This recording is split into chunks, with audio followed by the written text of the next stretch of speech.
സംസ്ഥാന കഥകളി പുരസ്കാരം 2011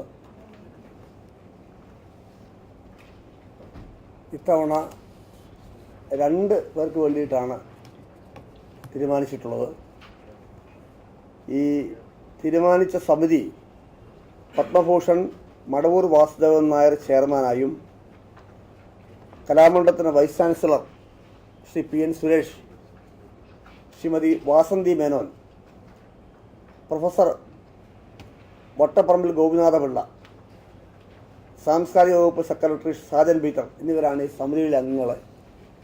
അവരെ ശുപാർശ ചെയ്ത പ്രകാരം 1,00,000 രൂപ വീതം, അതും പ്രശംസാപത്രവും നൽകുന്നത് സംസ്ഥാന കഥകളി പുരസ്കാരം 2011 ശ്രീ മാത്തൂർ ഓവുന്നംകുട്ടി ആശാൻ, അതുപോലെ ശ്രീ പള്ളം മാധവൻ ആശാൻ, ഈ 2 പേർക്കാണ് ഇത്തവണത്തെ സംസ്ഥാന കഥകളി പുരസ്കാരം നിശ്ചയിച്ചിരിക്കുന്നത്. 1,00,000 രൂപ വീതം, അതിൻ്റെ കൂടെ തന്നെ പ്രശംസാപത്രവുമാണ് നൽകുന്നത്.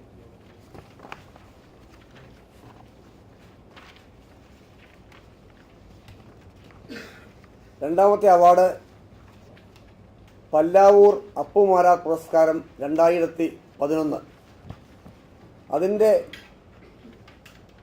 സമിതി Kalamandalam vice chancellor Shri PN Suresh അധ്യക്ഷനും പത്മശ്രീ PK നാരായണൻ നമ്പ്യാർ, ഡോക്ടർ മാങ്കുളം കൃഷ്ണൻ നമ്പൂതിരി, കലാമണ്ഡലം ബലരാമൻ, സാംസ്കാരിക വകുപ്പ് സെക്രട്ടറി ശ്രീ സാജൻ പീറ്റർ എന്നിവരാണ് കമ്മിറ്റി അംഗങ്ങൾ.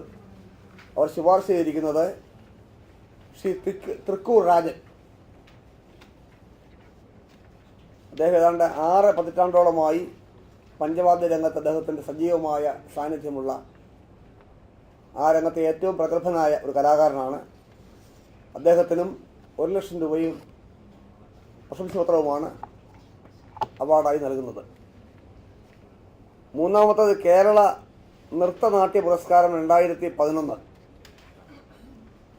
അതിൻ്റെ selection committee Shri PN Suresh vice chancellor ചെയർമാനും, ശ്രീമതി കലാമണ്ഡലം സരസ്വതി, ശ്രീമതി കലാമണ്ഡലം ക്ഷേമാവതി, ശ്രീ കലാമണ്ഡലം രാമചാക്യാർ, സാംസ്കാരിക വകുപ്പ് സെക്രട്ടറി ശ്രീ സാജൻ പീറ്റർ.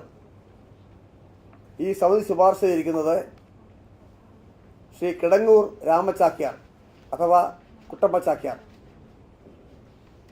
അദ്ദേഹത്തിനാണ് കേരളീയ നൃത്തനാട്യ പുരസ്കാരം 2011.